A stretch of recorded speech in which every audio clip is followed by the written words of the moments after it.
Everyone has to do Si vous ne savez pas ce que vous consommez, everything they can ne le consommez pas. in order to make sure they are on the right side of history. Consommateurs engagés, aujourd'hui, c'est un boulot à plein temps. 84% de coton de la Chine, elles viennent de la région ouïghour. Posez-vous la question de savoir ce qu'il y a dans les vêtements. La fast fashion, c'est un vieux nuggets pourri. C'est nous qui dessinons aussi le monde de demain. There's another way of living on this planet. Change your minds, you guys. Bienvenue dans Nouveau Modèle, le podcast sur la mode responsable et engagée. Je suis Chloé Cohen et chaque semaine, je donne la parole à des femmes qui font bouger les lignes de l'industrie textile. Qu'elles soient stylistes, entrepreneuses, activistes ou encore mannequins, ces femmes partagent ici leur parcours, leurs valeurs et dévoilent les coulisses d'une industrie en pleine mutation. Parce qu'elles ont pris conscience des dérives sociales et environnementales de la mode, elles ont décidé de s'engager pour un monde féministe, inclusif et durable. Cette semaine, je reçois une avocate en droit de l'environnement, porte-parole du collectif Hors de question, opposé au projet de mine d'or en Guyane française et présidente de l'association Wild Legal, une école des droits de la nature. Son CV est impressionnant, elle a décidé de dédier sa carrière à la lutte pour préserver la planète. Elle est écoféministe, spécialiste des dérives sociales et environnementales liées aux mines d'or. Marine Calmet est mon invitée. Bonjour Marine. Bonjour. Merci beaucoup d'avoir accepté cette invitation. Alors, on va rentrer dans le vif du sujet directement avec cette première question pour parler un petit peu de tes engagements. Comment est née ta prise de conscience écologique ? Alors, en fait, ma prise de conscience, elle est moins écologique que politique parce que, en fin de compte, j'ai été toujours éduquée à protéger l'environnement. J'ai un père qui est biologiste, océanographe. Il nous a toujours éduqués à regarder, à aimer, à nommer la nature. Et en fait, ma prise de conscience, elle est vraiment politique dans le sens où je me suis rendu compte que il y avait quand même des gens qui, malgré tout, détruisent la nature, dont c'est le business, et malheureusement aussi des politiques qui laissent faire, voire qui encouragent ce type de comportement. Et donc, finalement, la prise de conscience, pour moi, le sursaut, ça n'a pas été la découverte un moment ou un autre de la nature, puisque j'ai grandi avec cette notion-là, mais vraiment la découverte des ambivalences, des défauts de notre société dans notre rapport avec le vivant. Ok, donc plutôt un engagement politique, quoi, alors. Oui, ouais. Alors, complètement. Ok, c'est intéressant. Et alors, bon, bah, c'est une chose d'avoir une prise de conscience, de prendre conscience, voilà, d'avoir tous ces enjeux en tête, mais de le transformer en action, c'en est une autre. Donc, qu'est-ce qui t'a donné l'envie de t'engager et de défendre ces causes liées à l'environnement ? Alors, on va les détailler, mais d'une façon générale, voilà, qu'est-ce qui t'a donné envie de lier ton métier à la protection de l'environnement ? Il se trouve que j'avais décidé de faire du droit et que il commençait à y avoir toutes les grandes conventions internationales. On commençait à parler beaucoup du climat. Il y avait les COP, donc les conventions des États partis sur le climat. L'accord de Paris est arrivé également. Tout à fait qu'en fait, dans les médias, on parlait énormément de climat, de biodiversité. Et je trouvais que le droit, du coup, comme c'était un peu ce cadre commun dans lequel on pouvait régler les comportements des êtres humains, bah, ça donnait une perspective de pouvoir trouver des solutions à l'avenir, comment construire différemment notre relation avec le vivant. Et je me suis dit, bah, utilise ce que tu sais faire et mets-le au service de cette cause-là, justement. Ok, ouais, c'est intéressant. Et puis je trouve qu'il faut quand même, c'est un risque aussi parce que finalement tu es militante via ton métier, donc j'imagine que ça doit pas toujours être évident de parvenir à, parce que le droit, on a toujours l'impression que c'est très objectif, que c'est voilà un cadre qui nous dépasse un peu, mais donc de lier ça à du militantisme et des engagements, je trouve ça vachement. J'imagine que ça doit pas être évident tous les jours, quoi. Ah ben, j'ai renoncé depuis plus de 5 ans, je crois, à être employable au sens du terme. C'est ça. À rentrer dans un cabinet d'avocat, devenir, en fait, rentrer un peu dans les clous parce que rapidement, avec mes premiers recours, donc j'ai attaqué, mon premier recours, c'était contre la centrale nucléaire de Flamanville. Ensuite, j'ai milité contre d'autres projets, le Triangle de Gonesse, l'aéroport, Notre-Dame-des-Landes, et d'autres cas comme ça d'envergure nationale très symboliques parce qu'ils ont vraiment alerté l'opinion publique sur les dérives justement et sur les failles du droit actuel. Et ils ont beaucoup polarisé notre société. Et moi, j'étais évidemment du côté militant, comme tu dis. Et donc, à un moment, j'ai renoncé aussi à devenir avocate. Et je suis rentrée dans le militantisme et dans l'associatif parce que je me suis dit, mais en fait, avec le droit actuel, les dés sont pipés. C'est-à-dire que ceux qui écrivent la loi sont ceux qui ont des intérêts financiers et qui détruisent souvent la nature. Et donc, c'est eux qui soufflent les lois aux parlementaires qui les votent. Et donc, forcément, quand on va en justice ensuite et qu'on n'a que ces lois-là pour se défendre, bah, les dés sont pipés. Le résultat, des fois, il est déjà couru d'avance. Et donc, en fait, régulièrement, j'ai eu des défaites en justice qui m'ont un peu démontré que, en fait, il fallait reprendre le problème à la racine. C'était pas en allant à chaque fois devant les tribunaux qu'on allait gagner, c'était vraiment en modifiant la loi. Et donc aujourd'hui, la plus grande partie de mon activité consiste à proposer de nouvelles lois pour justement donner des armes aux avocats.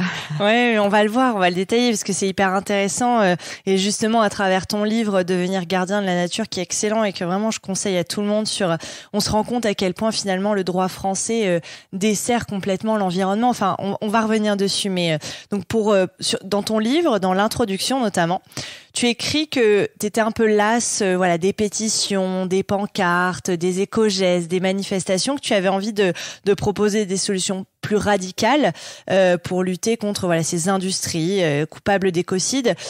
Donc ces solutions plus radicales, c'est quoi? C'est changer le droit? Est-ce qu'il y en a d'autres? Est-ce que si tu peux nous en parler, nous dire quelles sont les solutions que tu as en tête? Bah, en fait, effectivement, j'étais assez épuisée en fait parce que j'étais ultra investie et j'étais dans toutes les manifs, tous les week-ends, je devais faire 2 manifs chaque semaine, signer 10 pétitions, être en fait dans toutes les actions et au final je le vivais un peu comme une injonction, c'est-à-dire il fallait toujours faire plus. Et en fait, je ne voyais pas les choses changer parce que très concrètement, c'est pas parce qu'on met sa signature en bas d'une pétition que ça va vraiment faire bouger les choses. C'est très rare. Des fois, ça arrive, c'est vrai, mais c'est rare. Et donc, c'est frustrant. Et en même temps, il y a cette horloge climatique qui tourne, qui tic, tic, tic. Et on se dit, mais ce que je fais, est-ce que ça a vraiment un sens? Est-ce que ça a vraiment aussi une efficacité concrète? Et donc, ça me fatiguait beaucoup. J'étais vraiment un peu à la recherche d'une nouvelle manière de m'engager. Et donc, il se trouve que je trouvais que justement, ces manifestations, ces pétitions, à chaque fois, ça nous arrêtait devant les portes du pouvoir, quoi. C'est-à-dire que jamais on ne pouvait espérer pouvoir nous-mêmes prendre des décisions sur notre futur. Et donc, j'ai voulu reprendre la main sur ça, reprendre en main mon futur, mais aussi m'intégrer dans des structures plus grandes qui avaient plus d'impact.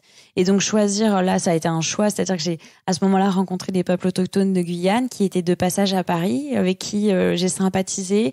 Et l'association avec laquelle je travaillais à l'époque m'a proposé de partir là-bas, du coup, les soutenir dans leur travail juridique, notamment pour récupérer des terres.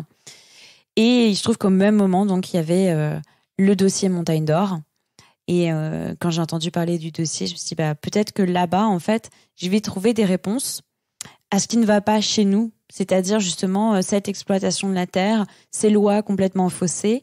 Et je me suis dit, peut-être qu'en allant travailler avec des peuples autochtones et en voyant ce qui se passe concrètement dans les mines, peut-être que je vais trouver des réponses et et faire des nouvelles propositions justement pour changer cette manière de militer. Et puis, heureusement, c'est ce qui s'est passé.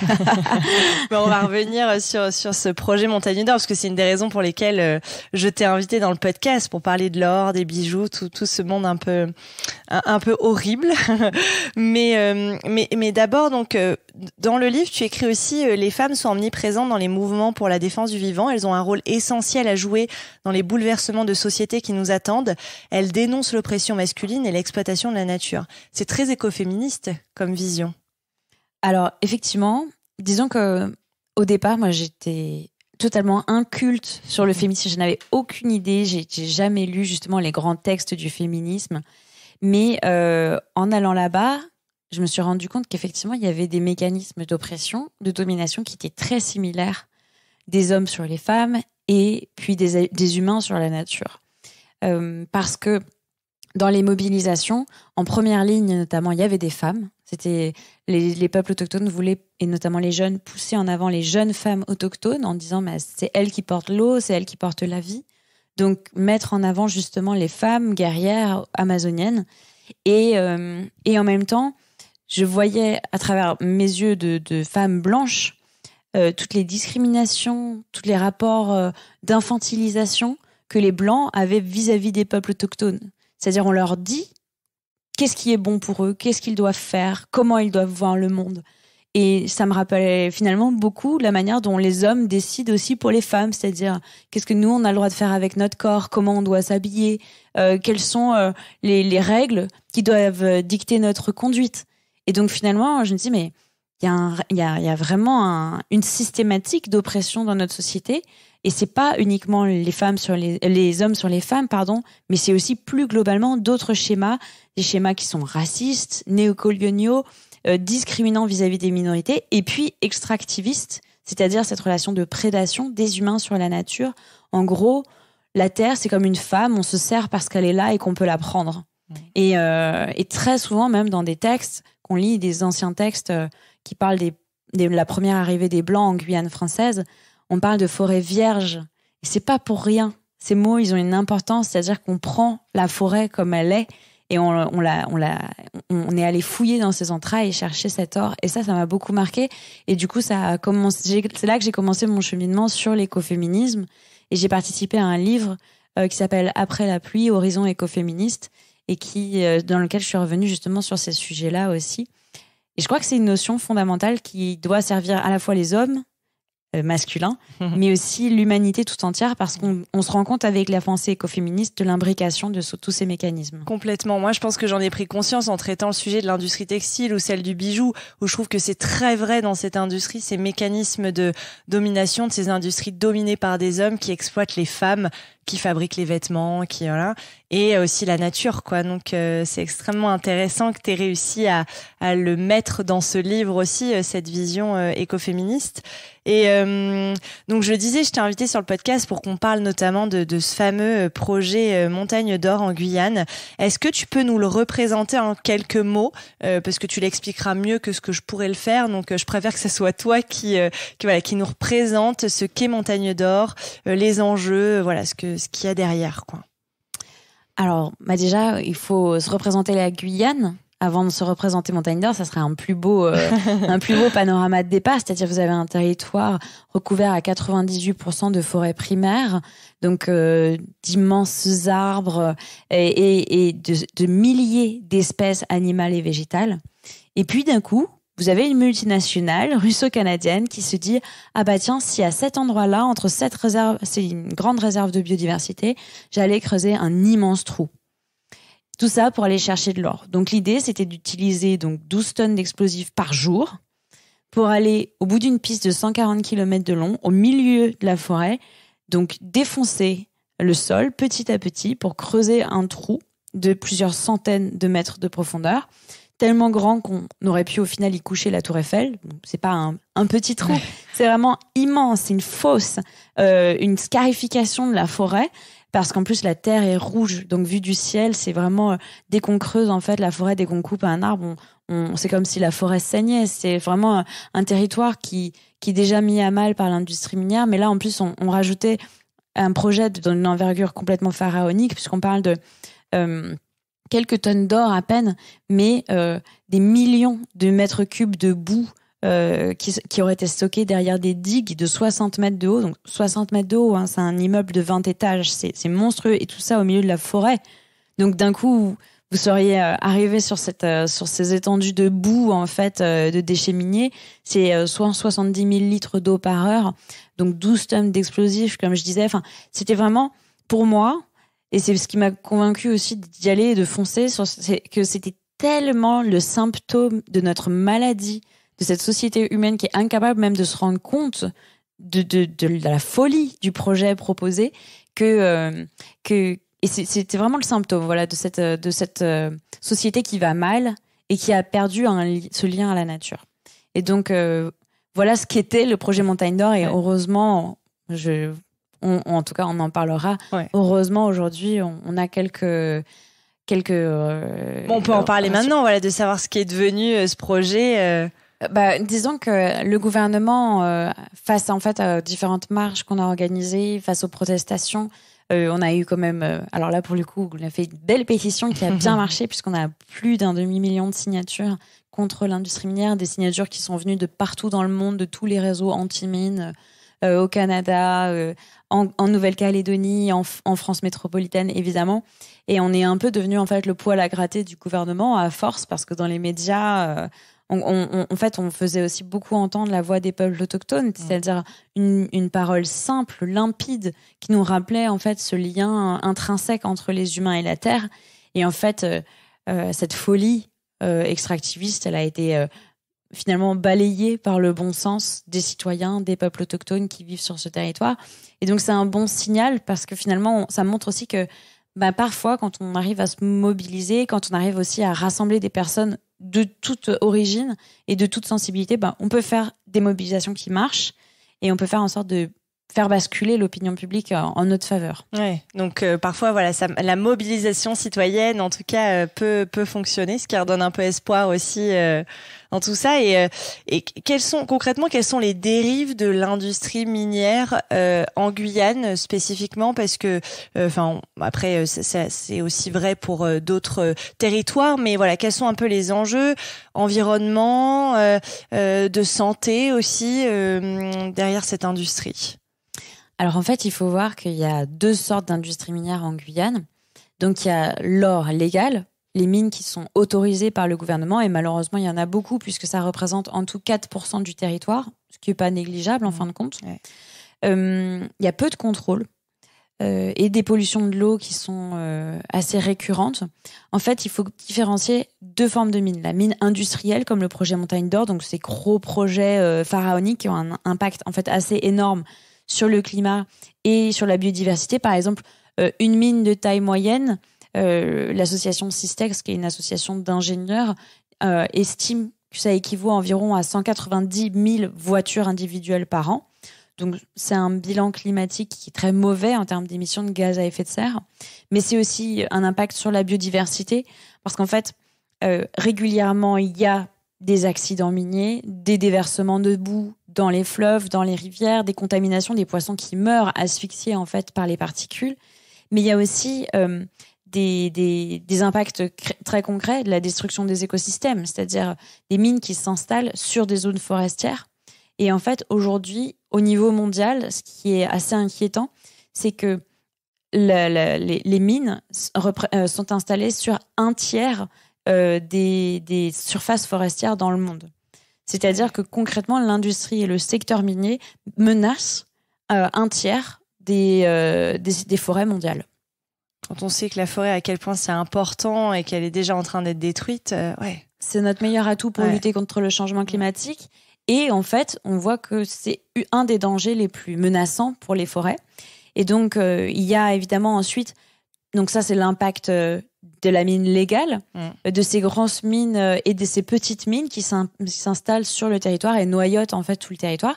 Mais il y a aussi les mines illégales, où là, pour le coup, il n'y a pas d'autorisation. C'est des personnes qui, individuellement ou par des réseaux organisés, s'installent et en fait vont chercher l'or. Souvent, pour des raisons humaines, c'est des gens qui n'ont pas d'autres moyens de subvenir à leurs besoins.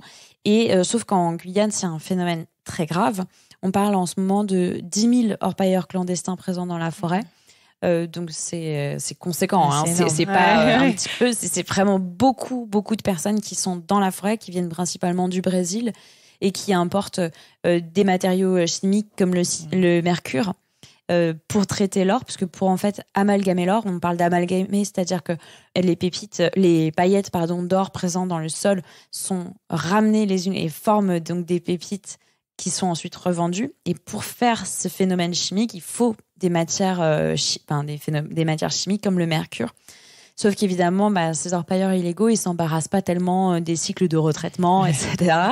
Non, eux, ils envoient ça directement dans les cours d'eau. Et donc, un problème qu'on a en Guyane française, c'est que donc ce mercure, c'est des centaines de tonnes de mercure qui finissent dans les écosystèmes aquatiques, qui du coup contaminent l'ensemble de la chaîne alimentaire, et notamment ceux qui sont en bout de chaîne, c'est-à-dire les êtres humains, puisqu'en fait les peuples autochtones qui vivent sur les fleuves de Guyane ont des taux de mercure dans le sang 6 fois plus élevés que les plafonds recommandés par l'Organisation mondiale de la santé, qui a 2 microgrammes par gramme donc de mercure dans le sang.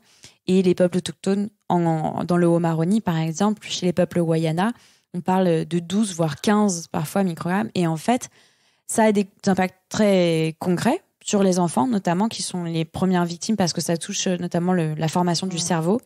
Donc, c'est des problèmes d'apprentissage, des troubles de la vision, du développement du cerveau, des troubles de la mobilité aussi, puisque l'équilibre est lié aussi au développement du cerveau, évidemment. Et donc, on a vraiment des impacts très concrets, très évidents, très visibles de la pollution au mercure et donc des conséquences de l'orpaillage illégal. Et en fait, on parle de dizaines et de dizaines d'hectares de forêts qui sont ravagés. On parle de milliers de kilomètres de cours d'eau qui sont juste détruits en fait par ces activités. Et le problème, c'est que on peut pas dire du coup qu'est-ce qui est mieux finalement entre l'orpaillage légal et illégal, parce que les deux sont liés. Cette association d'ingénieurs, Systex par exemple, elle parle d'effet boîte de Pandore, c'est-à-dire que quand on trace une route dans la forêt pour aller justement sur un site d'orpaillage légal, en fait après c'est juste un axe ouvert pour les braconneurs, les orpailleurs clandestins, les trafics de drogue. En fait, on voit très bien sur le territoire que justement là où il y a de l'orpaillage légal, s'installe ensuite tout autour tout un tas d'activités illégales qui mettent encore plus en danger la forêt, les écosystèmes. Donc on a une vraie question sur ces problématiques-là et les impacts de la mine, les gens en Guyane les subissent en fait au quotidien. C'est dingue. Et toi, comment tu as pris conscience de ces dérives-là? Parce que toi, tu es allé sur place. Alors, est-ce que c'est comme ça que tu as vraiment réalisé tout ce qui se cachait derrière l'or, la mine? Complètement. Ouais. En fait, moi, j'avais rencontré des peuples autochtones ici, donc de Guyane, des Kalinia de Saint-Laurent-du-Maroni. Et ils m'avaient parlé de ces problématiques-là.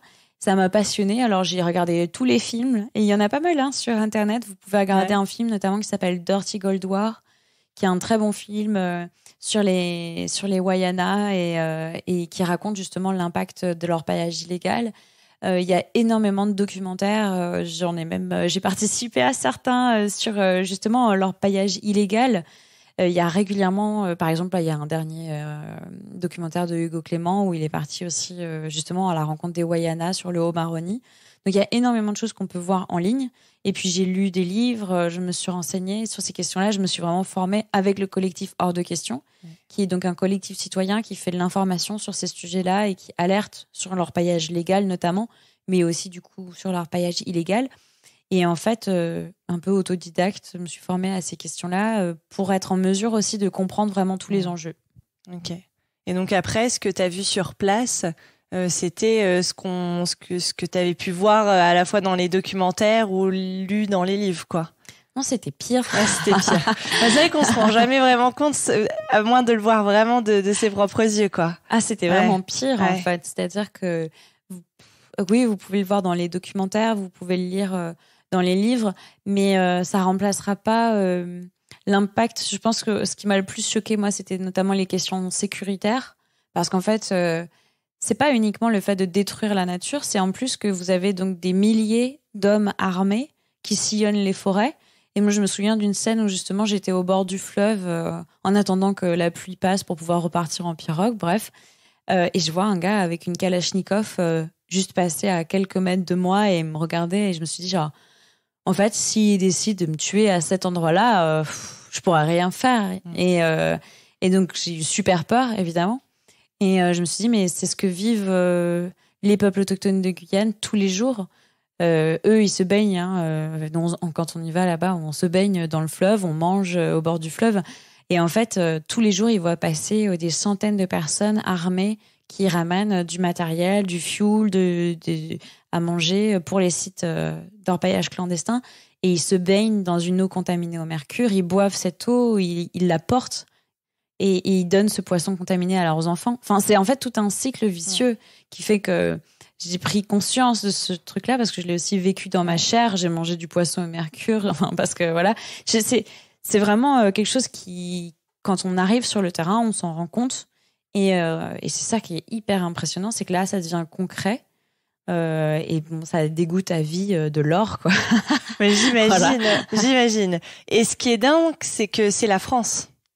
En fait, c'est ça en plus qui est assez. Enfin, je dis pas que ça justifierait si ça n'était pas la France, absolument pas. Mais enfin, ça se passerait ici, à côté de chez nous, ça ferait un scandale énorme.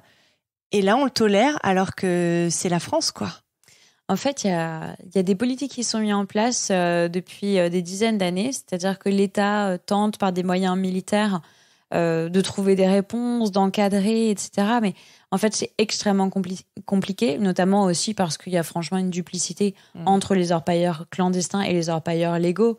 C'est-à-dire qu'on sait très bien que il y a des petites combines mises en place entre les uns et les autres pour ramener le matériel dans la forêt, pour refaire sortir l'or. Parce qu'en fait, il y a une énorme partie de l'or qui est illégale, qui revient en fait dans les canaux d'approvisionnement légaux. Donc en fait, c'est pour ça aussi, si vous achetez de l'or de Guyane, vous avez aucune idée de ce que vous achetez en fait. Vous achetez probablement, en tout cas, et ça c'est même sûr à 100%, la destruction de la forêt amazonienne. Un bout de forêt amazonienne en tout cas, parce que aujourd'hui, d'accord, il y a des sites qui sont légaux, mais est-ce que pour autant ça justifie la destruction de la forêt ? Est-ce que justement, c'est une relation toute particulière avec la nature de se dire qu'on peut couper des arbres centenaires, tout ça pour aller chercher quelques paillettes d'or sous terre, et puis ensuite on nous promet qu'on va les replanter plus tard. Mais ça, c'est inentendable pour les peuples de Guyane, par exemple. Et je me souviens de discussions assez révélatrices, d'ailleurs, pendant le débat contre le projet Montagne d'Or. Il y avait d'un côté la table des industriels qui nous montraient leur super PowerPoint en nous expliquant tout allait très bien se passer. Et puis les peuples autochtones qui leur disaient mais en fait, nous, pourquoi vous nous parlez de replanter des arbres plus tard ? Vous coupez pas nos arbres et puis on plante, c'est tout. En fait, il y a pas de, on vient pas chez vous, nous, chercher l'or dans vos cimetières. Bon bah vous laissez nos terres sacrées tranquilles et vous repartez chez vous. Et en fait, il y avait vraiment, on voyait bien qu'il y avait un clash de civilisation. C'est-à-dire que d'un côté, il y avait des industriels qui voyaient absolument pas, et je pense très honnêtement, qui ne voyaient absolument pas le mal qu'ils étaient en train de faire. Et de l'autre côté, donc, parce que convaincus en fait que la terre pouvait leur appartenir et qu'ils pouvaient tout à fait aller la détruire. Et de l'autre côté, ces peuples qui sont là depuis toujours et qui disent mais en fait cette terre c'est la nôtre, on appartient à la terre et donc on peut pas faire ce que vous proposez là. Et ce qui est fou, c'est que dans ton livre aussi, on se rend compte que l'argument économique n'est absolument pas valable ni entendable pour ces peuples autochtones. C'est-à-dire que, pour eux, ça ne représente absolument pas une opportunité économique. Et c'est vrai qu'il y a beaucoup de gens qui vont dire, bah oui, mais alors certes, ça détruit, mais en même temps, ça ramène des emplois et tout. Et en fait, on prend conscience en lisant ton livre que pas du tout. Ça, c'est un faux argument avancé par les industriels.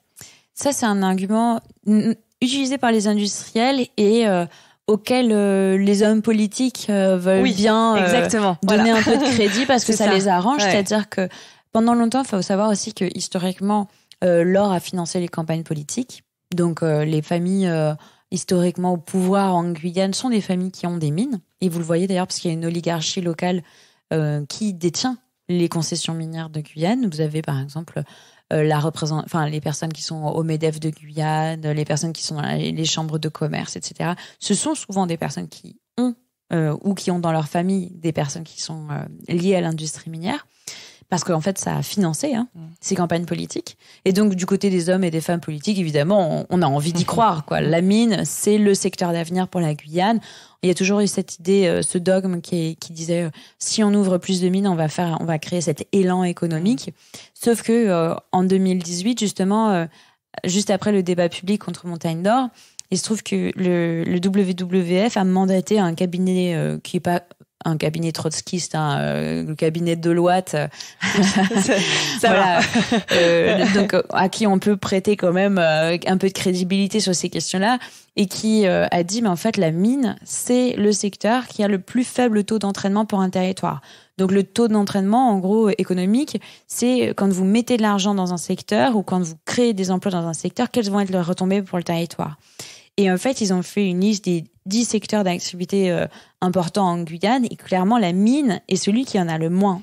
Ça représente énormément d'investissements en termes d'infrastructures, de lignes pour amener de l'énergie, des routes, etc. Beaucoup d'infrastructures et beaucoup d'externalités négatives. Les externalités négatives, c'est la pollution, les maladies, l'augmentation de la criminalité, la traite des êtres humains, la prostitution, les cartels de drogue, toutes les choses qui vont avec la mine. fort sympathique, et les retombées pour le territoire qui sont minimes, parce qu'en fait, la mine, c'est pas beaucoup d'emplois, et en fait, les Guyanais n'ont pas postulé en plus aux emplois proposés par la Compagnie Montagne Nord, donc on sait très bien qu'en fait, ce sont des emplois qui vont être remplis par des gens qui n'ont pas trop le choix, qui vont venir du Suriname et du Brésil, mais qui vont certainement pas être des Guyanais ou des Français. Ouais. Ni correctement payés, certainement. Et bien sûr, évidemment, puisqu'on peut aller chercher de la main-d'œuvre pas chère au Brésil, pourquoi est-ce qu'on paierait des gens à plein pot avec un tarif guyanais? Enfin, ça n'a pas de sens, évidemment, pour une entreprise minière. Et en plus de ça, on le voit très bien, c'est en fait sur des très courtes durées. Montagne d'Or, comme je vous disais, c'était massif, c'était énorme. Et pourtant, c'était une mine qui avait pour ambition d'être exploitée seulement sur 12 ans. Donc 12 ans, c'est rien. C'est-à-dire qu'on condamne ces ressources, cette partie du territoire. Il faut savoir que la forêt, elle a besoin d'au moins 100 ans pour se remettre d'une coupe rase. Donc là, on parlait d'une exploitation de 12 ans qu'aurait condamné, c'est 30 ans, une génération, donc 4 générations, tout ça pour 10 ans. Même pas une génération d'emploi. C'est ridicule. Enfin, je veux dire, on parle de phénomènes totalement disproportionnés, alors même que, du coup, le cabinet de loi disait, mais en fait, il y a des secteurs d'activité qui sont bien plus porteurs. L'agroforesterie, donc l'agriculture en rapport avec les forêts, la pêche durable, énormément pourvoyeuse d'emplois quand on y met les moyens, l'agrotransformation, c'est-à-dire il y a l'agriculture, mais aussi la transformation. C'est là où il y a plus de bénéfices, du coup, le fait de transformer les aliments, de les préparer, l'hôtellerie, l'écotourisme, etc. Tous ces secteurs qui, en fait, bénéficient de la protection de l'environnement pour créer des emplois. Et donc, en fait, le schéma vertueux, pour nous, il est là.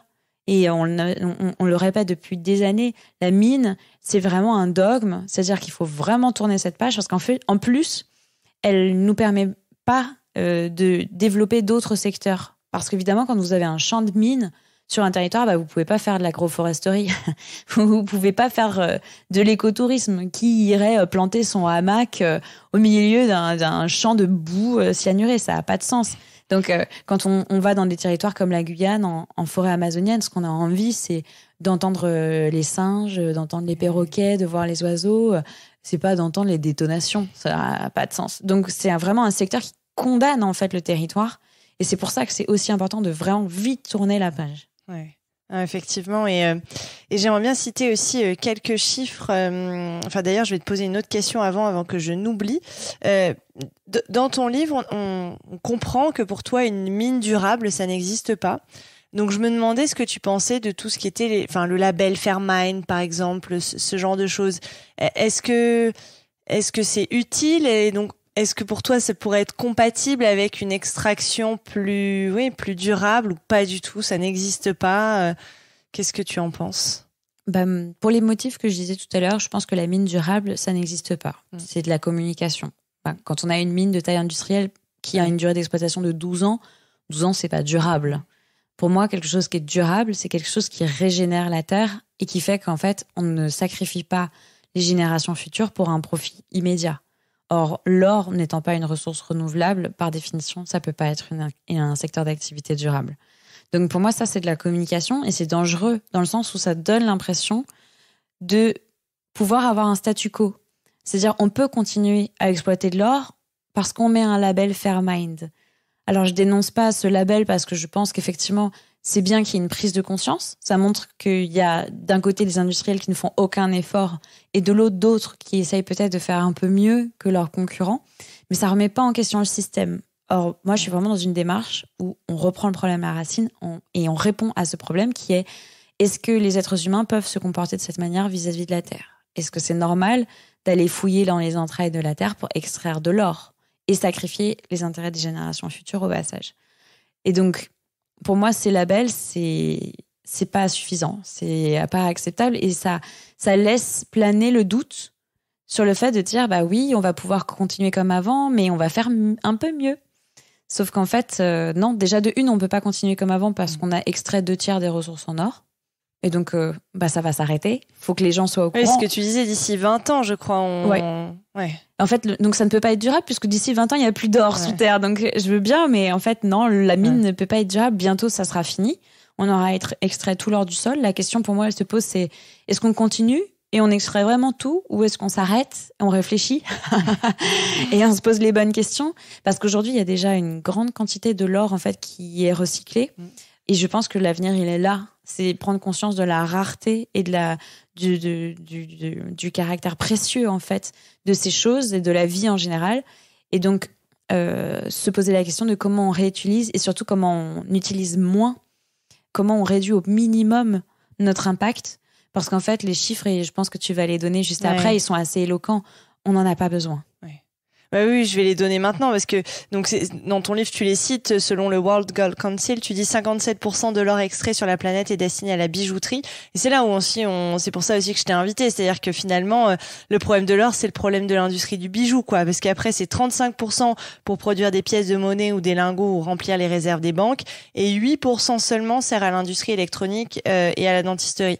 Donc quand on nous dit on en a besoin pour fabriquer nos téléphones et tout, finalement en fait non, c'est pour faire des bijoux.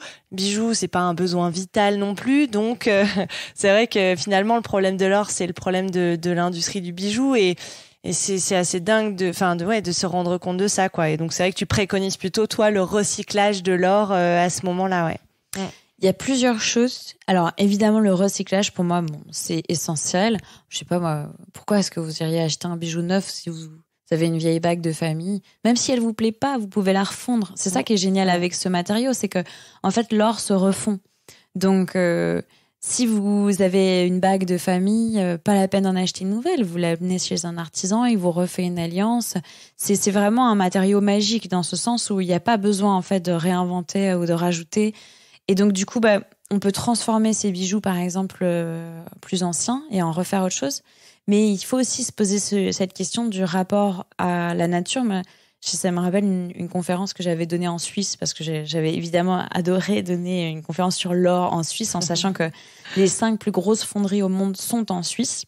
Donc, en fait, c'est assez intéressant. L'or du monde converge vers l'Europe, ce qui est pas anodin d'un point de vue symbolique, parce qu'en fait, ce qui m'a attiré beaucoup en Guyane, c'est aussi le fait que pour moi, Montagne d'Or, c'était un peu un reliquat de cette relation néocoloniale à nos outre-mer.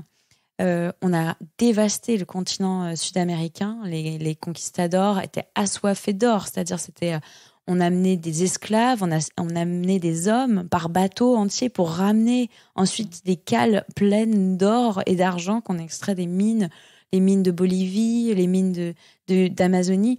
Et en fait, ça m'a frappé justement dans ce problème avec le dossier Montagne d'Or, c'est que je me suis dit, mais c'est toujours pas du passé, en fait. On est toujours bloqué dans ce schéma-là aujourd'hui au 21e siècle. Est-ce qu'on pourrait pas dire, non, on s'arrête là, quoi. Et c'est pour ça que je me suis investie, parce que je me dis, mais comment ça se fait qu'on a toujours cette soif de l'or? Et c'est un très beau bouquin que je vous invite à lire, qui s'appelle La controverse de Valladolid, qui est un texte de Carrère qui raconte justement l'opposition entre les différents courants dans l'Église catholique. On disait les peuples autochtones ne sont pas des êtres humains, parce que ça justifiait leur exploitation, ça justifiait aussi que l'homme blanc européen était arrivé en terre qu'il pouvait coloniser, s'approprier, piller. Alors que dans un autre courant de l'Église catholique, on disait, mais bien sûr que si, ce sont des humains, ils ont des droits, ils étaient là avant nous, il faut les respecter au nom justement de la création divine. Et ça représentait bien pour moi cette ambivalence qu'on a encore aujourd'hui, c'est-à-dire une fracture entre deux mondes. Et donc pour moi, c'est aussi ça, c'est-à-dire se questionner sur la valeur justement de la terre, de la protection du vivant, et tourner la page. Et donc aujourd'hui, on voit bien, l'or, c'est intéressant parce que c'est cette valeur refuge. Pourquoi est-ce qu'on a utilisé le mot de refuge? C'est la valeur qui nous sécurise. Et moi, ça m'a toujours outrée, parce qu'en fait, qu'est-ce qu'on va en faire de l'or quand on n'aura plus d'eau à boire et d'air à respirer? Je veux dire, ça se mange pas. Donc pour moi, c'est pas un refuge. À aucun moment on pourra se satisfaire d'avoir des lingots d'or quand notre planète sera détruite. Et je me suis toujours dit, mais dans quel fantasme on s'était dit, oui, grâce à l'or, on va pouvoir protéger les êtres humains. En fait, c'est plutôt l'inverse. On a détruit 90% des habitants de l'Amérique du Sud, des dizaines et des dizaines de peuples qui ont été laminés par l'arrivée des conquistadors qui cherchaient cet or. Alors, valeur refuge, franchement, pour les peuples autochtones, c'est d'un cynisme déjà complètement fou. Mais donc, du coup, ça nous pose vraiment une question, je trouve, en tant qu'Européens, avec un système globalisé, indexé sur le cours de l'or, la seule manière à mes yeux d'arrêter cette folie, c'est de bloquer le tarif de l'or. C'est pas quelque chose de complètement fou, hein. En fait, ça a déjà arrivé par le passé. Dans l'entre-deux-guerres, on a fixé le tarif de l'or extrêmement bas. On a indexé en fait la bourse sur d'autres valeurs et du jour au lendemain, arrêté l'orpaillage illégal. Parce qu'en fait, du coup, ça n'avait plus aucun intérêt d'aller chercher de l'or et ça arrêterait évidemment l'industrie minière également parce qu'en fait, ça ne serait donc plus rentable. Et en fait, la question aujourd'hui, elle est là, c'est est-ce qu'on n'indexerait pas notre société sur des valeurs comme l'eau potable, l'air respirable, la forêt, les sols, mais les sols en bonne santé, et l'océan, plutôt que sur l'or, qui n'a absolument aucun intérêt pour notre société. Ouais. Et donc, c'est peut-être ces valeurs refuges, en fait, qu'il faut revoir et se questionner sur qu'est-ce qui est vraiment une valeur refuge dans notre société. Ce qui est vraiment important et ce qui compte, quoi. Et puis, pour les générations futures aussi, non, c'est extrêmement vrai. Il y a un passage aussi dans ton livre qui m'a beaucoup marqué, c'est celui où tu racontes le moment où vous êtes reçu par les équipes de Nicolas Hulot, qui à l'époque était ministre de la Transition écologique. Et dans ce passage, on comprend à travers toute l'histoire que tu racontes que le droit français ne vous a absolument, à aucun moment, ne vous a permis de lutter contre ces compagnies qui détruisent la planète, quoi. Donc ça aussi, c'est assez dingue de se dire qu'aujourd'hui, le droit français n'est pas fait, absolument pas fait pour protéger les intérêts des citoyens et des citoyennes, parce que c'est ça aussi, protéger la planète, c'est protéger les gens. C'est ça le problème. Ouais. C'est ce que tu dis, c'est exactement ça. C'est-à-dire que aujourd'hui, on a un droit qui est écrit par des humains pour des humains. Hein. C'est normal. Sauf que on se rend compte de plus en plus qu'en fait, le pour des humains est remis en question très très fortement, parce qu'en fait, c'est pour l'intérêt de certains humains. Les intérêts privés, on voit notamment une surprotection des intérêts des multinationales, des grandes sociétés qui, en jouant un petit peu sur les règles, c'est-à-dire elles ont un siège dans tel état où elles seront tranquillement à l'abri des recours juridiques, et en même temps elles mettent leur argent dans des paradis fiscaux pour surtout pas payer des impôts et participer du coup à l'effort collectif. Il y a une vraie remise en question de la participation de ces sociétés à notre société humaine, en fait, parce que elles permettent l'enrichissement de quelques-uns au détriment de beaucoup, de la majorité, et en fait des humains et des non-humains. Et il y a du coup une remise en question justement de la loi en tant que protecteur de l'intérêt général et des communs. Et on se rend compte que les intérêts des êtres humains, ils sont directement dépendants de la protection des droits de la nature. Et en fait, il y a encore une vieille génération qui ne le pense pas, ça.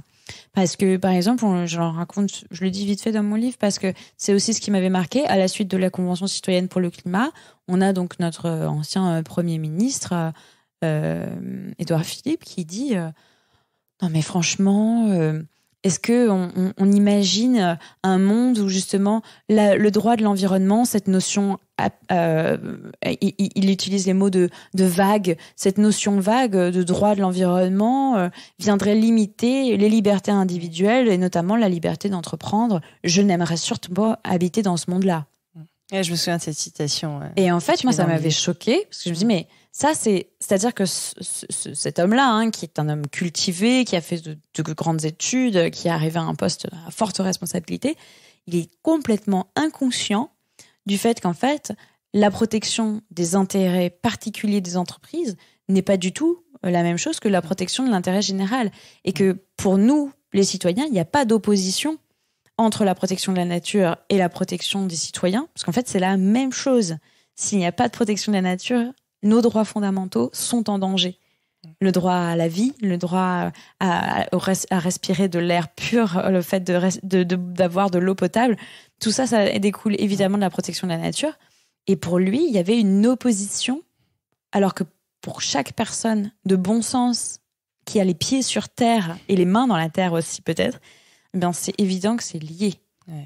Et donc, ce qui m'inquiète, c'est que ces personnes au pouvoir sont aveugles et sourdes à ces problématiques de la protection de l'environnement et sont encore dans ce vieux dogme qui, en fait, oppose nature et activité humaine. Et on voit ce qui est devenu la Convention citoyenne. Enfin, c'est quand même.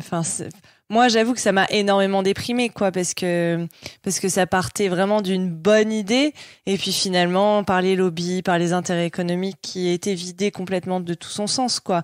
Mais donc, comment on pourrait concrètement réformer le droit français pour qu'il puisse enfin servir les intérêts des citoyennes, des citoyens, et surtout de la nature, de la planète, des non-humains? Non, humain. Déjà, il y a écouter les citoyens et les citoyennes, c'est pas mal parce que c'est ça que nous aurait démontré la Convention citoyenne pour le climat. C'est-à-dire, mettez des citoyens représentatifs de la société française ensemble et vous verrez que vous aurez des mesures ambitieuses qui sont proposées.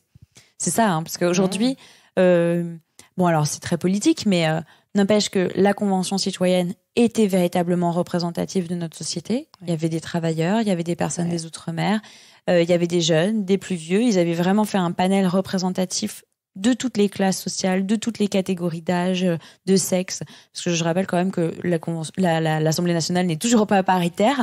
Donc il y a quand même une vraie question de représentation des travailleurs, très peu de travailleurs, même pas, ça se compte même pas sur les doigts de la main, les représentants du monde ouvrier dans l'Assemblée nationale, alors même qu'ils sont près de 45% dans notre société. Donc il y a vraiment un problème de représentation dans notre système parlementaire qui fait qu'en fait il y a que des élites,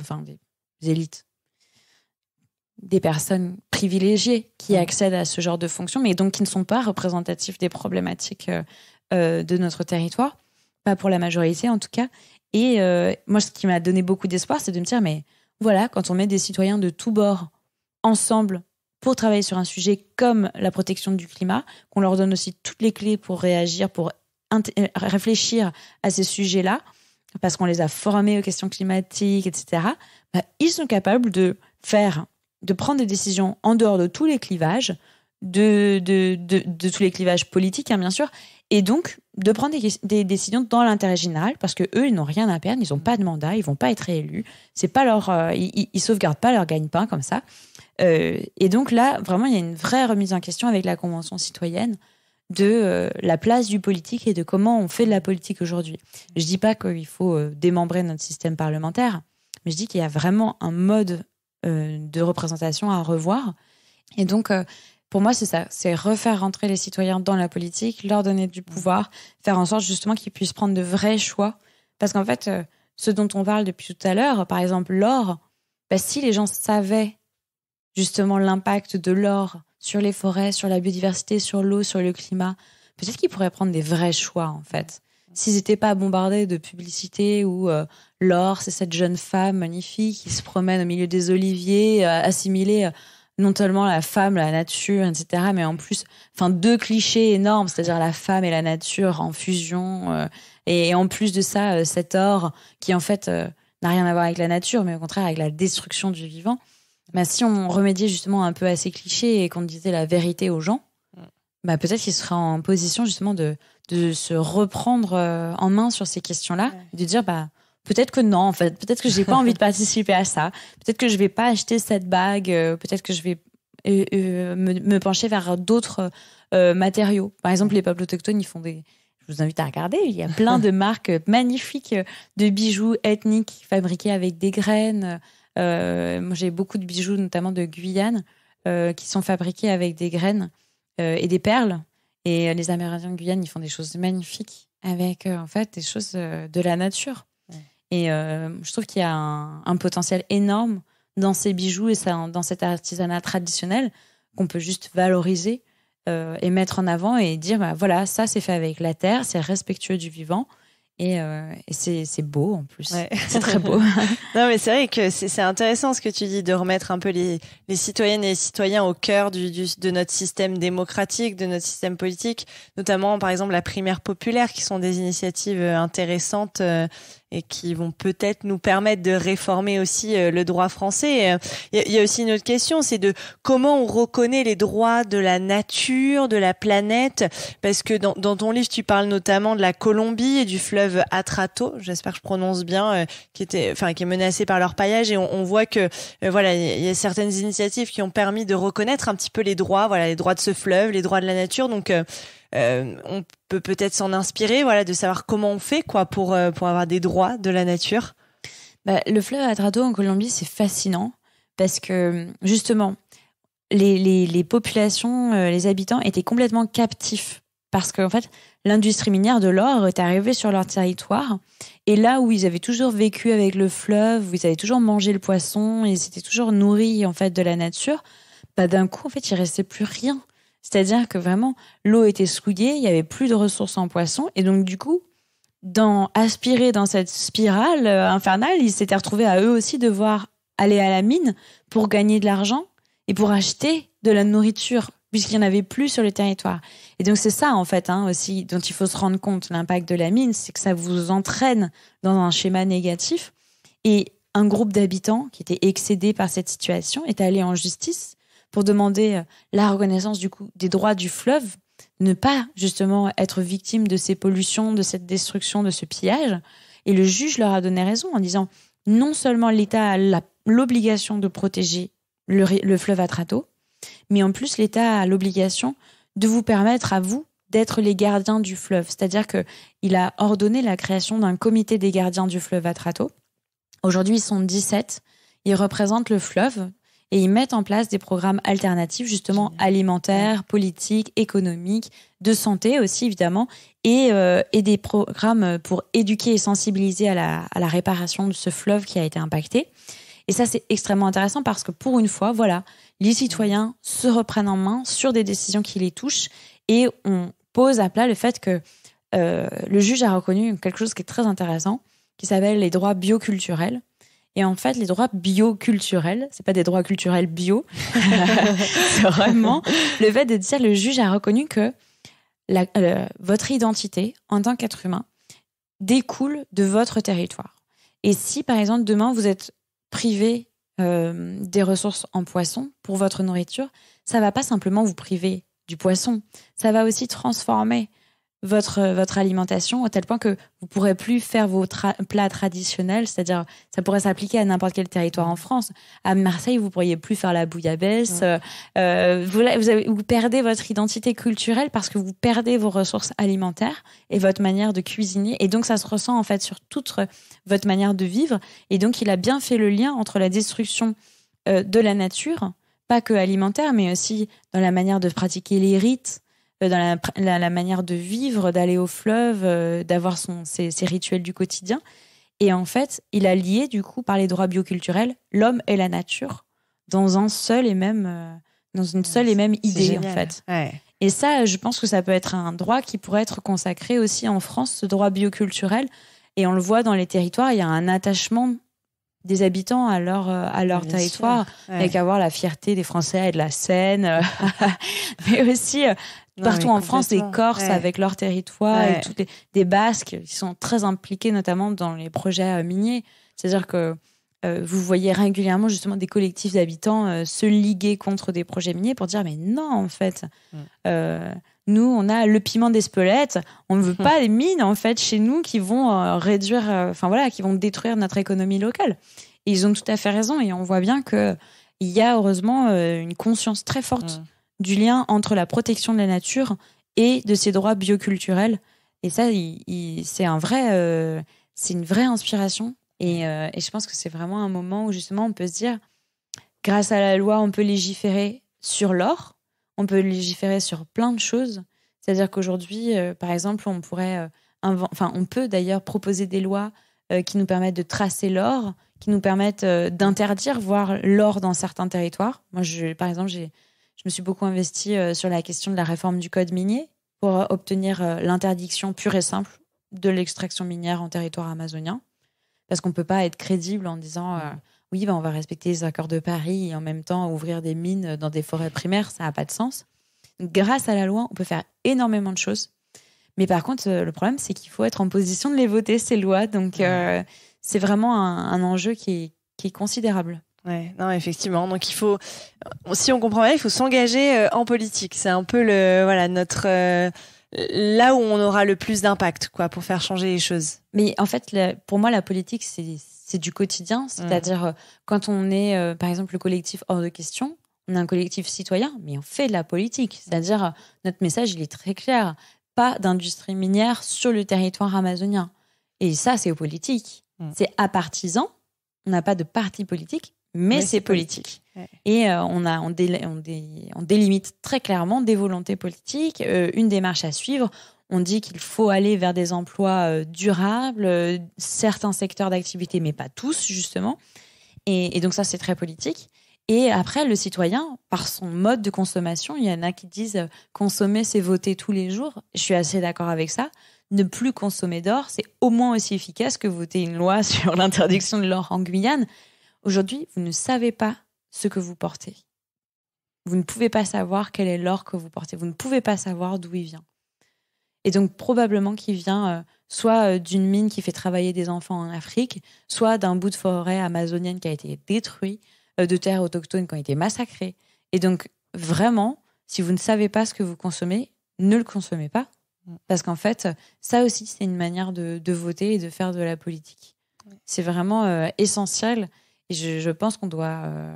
c'est certainement une des actions aussi les plus évidentes qu'on peut faire au quotidien. Et puis après, s'engager pour les idées qu'on défend. Hein, ça sera vraiment le facteur déterminant.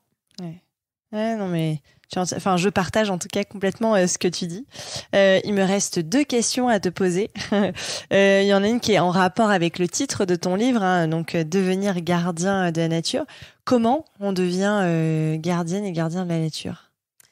Alors, en fait, justement, dans mon livre, je voulais pas donner de solution clé en main, parce que je pense que comme on est tous différents, on a tous nos sensibilités. Par exemple, certainement, les gens qui écoutent ton podcast, se disent, par la mode, je peux m'engager, je peux avoir un impact, je peux réfléchir à des sujets de société.